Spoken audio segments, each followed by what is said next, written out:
Bahrain के कारोबारी इदारों के साथ मिलकर तरक्की की नई राहें खोल सकते हैं। बरादर मुल्क से ताल्लुकात दहाइयों पर मुश्तमिल है। वज़ीर आज़म का मनामा में कारोबारी बरादरी की तकरीब से खिताब। कहा, पाकिस्तान के नौजवानों को IT, AI और दीगर जदीद उलूम से आरास्ता कर रहे हैं। दोनों मुल्कों में IT और ज़राअत के शोबों में ताउन की ज़रूरत है। बहरीन के वज़ीर ख़ज़ाना शेख सलमान बिन खलीफा ने तकरीब से खिताब में कहा, पाकिस्तान और बहरीन के रिश्ते तारीख से जुड़े हुए हैं। पाकिस्तान को मजबूत शराकतदार के तौर पर देखते हैं। मनामा में वज़ीर दाखिला मोहसिन नकवी और बहरीन के वज़ीर दाखिला जनरल शेख राशिद बिन अब्दुल्ला आल खलीफा की मुलाकात। दो तरफा ताल्लुकात, इलाकाई सलामती और बाहमी दिलचस्पी के उमूर पर मुफस्सिल गुफ्तगू। इंसदाद मंशियात के शोबे में करीबी ताउन मज़ीद मौसर बनाने पर इत्तफाक। मोहसिन नकवी का कहना था, पाकिस्तान और बहरीन के बरादराना ताल्लुकात बाहमी एतमाद और एहतराम की मजबूत बुनियादों पर कायम हैं। दोनों ममालिक के इदारों के दरमियान करीबी राबता खित्ते में अमन व सलामती के लिए नागुज़ीर है। मुलाकात में अवामी मुफाद और महफूज मुस्तकबिल के लिए शराकतदारी मज़ीद मजबूत बनाने के अज़्म का भी इयादा किया गया। I extend my best wishes and prayers for all the three services, and in particular to the Tri-Services Headquarter, whatever form and demeanor it takes, for fulfilling the renewed responsibilities with dedication and commitment. हमारी अफवाज को मरबूत हिकमत अमली से मुस्तकबिल की जंगों के लिए तैयार रहना होगा। Chairman joint chiefs of staff committee general Sahir Shamshad Mirza का अलविदाई खिताब। कहा, आलमी तब्दीलियों से हमारी अंदरूनी और बैरूनी आजमाइशों पर गहरे असरात मुरतब हो रहे हैं। ये असरात हाइब्रिड महाज आराई से लेकर जंग तक मुहित हैं। इन हालात में हमारी मुसल्लह अफवाज को ज्यादा हम आहंगी, मुश्तरका ताउन और यकसू मकसद के साथ तैयार रहना होगा। तीनों अफवाज बिलखुसूस ज्वाइंट स्टाफ हेडक्वार्टर के लिए अपनी नेक तमन्नाएं और दुआएं पेश करता हूँ। ये ढांचा जिस तरह भी कायम किया जाए, इससे अपनी नई जिम्मेदारियों को ईमानदारी और अज़्म के साथ पूरा करना चाहिए। हमारे पास 303 इदारे हैं गवर्नमेंट पंजाब के स्पेशल बच्चों के लिए, और हम पूरे 303 उन इदारों को, उन स्कूल्स को हम पूरा रिफॉर्म करने जा रहे हैं, हम पूरा ट्रांसफॉर्म करने जा रहे हैं। 28 डिस्ट्रिक्ट्स में खसूसी बच्चों के लिए सेंटर ऑफ एक्सीलेंस मुकम्मल कर लिए गए। पंजाब में खसूसी बच्चों के लिए 303 इदारे काम कर रहे हैं। तमाम इदारों की तश्कील नो करने जा रहे हैं। वज़ीर आला पंजाब का लाहौर में तकरीब से खिताब। कहा, खसूसी बच्चे हमारे हीरोज़ हैं। खसूसी बच्चों की माओं को सलाम पेश करती हूँ। वज़ीर आला ने खसूसी तलबा के लिए खाने की फराहमी के प्रोग्राम का इफ्तिताह कर दिया। खसूसी तलबा में इनामात तकसीम किए। ओलंपियन अली रजा को 1 लाख रुपए इनाम से नवाजा गया।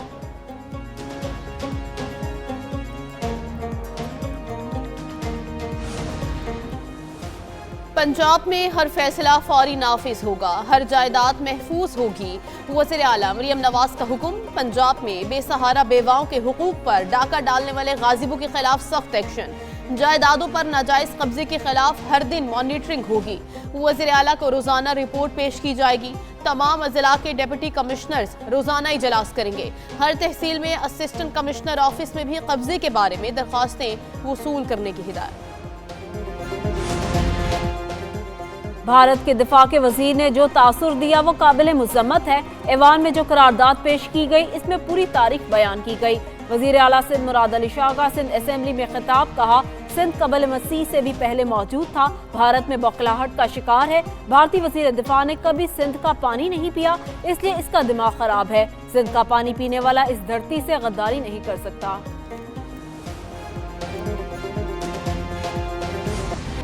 कराची के लिए सबसे बड़ा मंसूबा पानी मंसूबा K4 2 दहाइयों से मुकम्मल नहीं हो सका। पहले फेज का सिर्फ 43% काम ही मुकम्मल हो पाया। मंसूबे के फिजिबिलिटी 2007 में मंजूर हुई। इफ्तिताह 2016 में साबिक वजीर आला क़य्यूम अली शाह ने किया था। मंसूबे के तहत कलरी झील ठट्ठा से कराची को मजमूई तौर पर 650 MGD पानी फराहम होना था। पहले फेज से 260 और दूसरे फेज से 390 MGD योमिया पानी फराहम करने का हदफ था। पहले फेज की इब्तदाई लागत 25.5 अरब रुपए मुकर्रर थी। फंड्स की कमी और डिजाइन में बार बार तब्दीली के बायस लागत बढ़कर 125 अरब रुपए से तजावुज कर गई। अफगान शहरी की अमेरिका में दहशतगर्दी की कार्रवाई। व्हाइट हाउस के करीब फायरिंग। 2 नेशनल गार्ड जख्मी। मुश्तबा अफगान हमला आवर गिरफ्तार। ترجمان وائٹ ہاؤس کے مطابق حملے کے بعد وائٹ ہاؤس کو بند کر دیا گیا۔ صدر ٹرمپ کو فوری واقعے کی مکمل بریفنگ دی گئی۔ صدر ٹرمپ نے کہا نیشنل گارڈ پر حملہ دہشت گردی ہے، حملے میں ملوث شخص اس کی قیمت چکائے گا۔ یہ واقعہ نفرت اور برائی کی علامت ہے۔ بائیڈن دور میں داخل ہونے والے ہر پناہ گزین کی لازمی جانچ ہوگی۔ امریکی حکام کے مطابق مشتبہ شخص کی شناخت 29 سال کے افغان شہری رحمان اللہ کے نام سے کر لی گئی ہے۔ رحمان اللہ 2021 میں امریکہ آیا تھا۔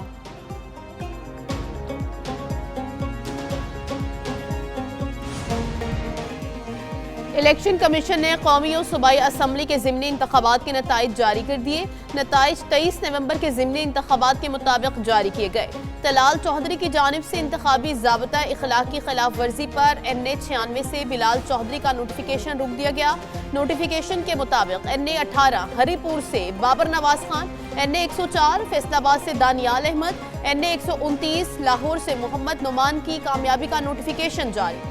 NA 143 ساہیوال سے محمد طفیل، NA 185 ڈیرہ غازی خان سے محمد قادر خان کامیاب قرار۔ PP 73 سرگودا سے میاں سلطان علی رانجھا، PP 87 میاں والے سے علی حیدر نور خان اور PP 98 فیصل آباد سے آزاد علی تبسم کامیاب۔ PP 115 فیصل آباد سے محمد طاہر پرویز، PP 116 فیصل آباد سے احمد شہیر، PP 203 ساہیوال سے محمد حنیف اور PP 269 مظفر گڑھ سے میاں لمدار۔ وزیر اعلیٰ خیبر پختونخوا سہیل آفریدی کی زیر صدارت پشاور کے پارلیمنٹیرینز کا اہم اجلاس۔ موجودہ اور سابق اراکین اسمبلی سمیت شہر کی سینئر قیادت نے شرکت کی۔ اجلاس میں پشاور کی بحالی اور ترقیاتی منصوبوں میں تیزی لانے کے لیے 100 ارب روپے کے منصوبوں پر گرینڈ میٹنگ بلانے کا اعلان۔ 7 دسمبر کو پشاور میں عظیم الشان جلسہ منعقد کرنے کا بھی فیصلہ۔ وزیر اعلیٰ سہیل آفریدی نے کہا شہر کے میگا پروجیکٹس اور درپیش مسائل کو ترجیحی بنیادوں پر حل کیا جائے گا۔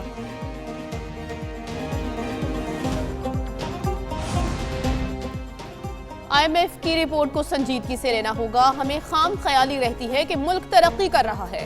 چیئرمین عوام پاکستان پارٹی شاہد خاقان عباسی کی پریس کانفرنس، کہا IMF مسلسل کہہ رہا ہے کہ باقاعدگیوں کو کنٹرول کیا جائے۔ حکومت خود کاروبار کرنے کے بجائے پرائیویٹ سیکٹر کو موقع دے۔ IMF رپورٹ میں چینی اسکینڈل کا بھی ذکر ہے۔ چینی کے معاملے پر ارب روپے یومیہ پاکستان کی جیبوں میں جا رہا ہے۔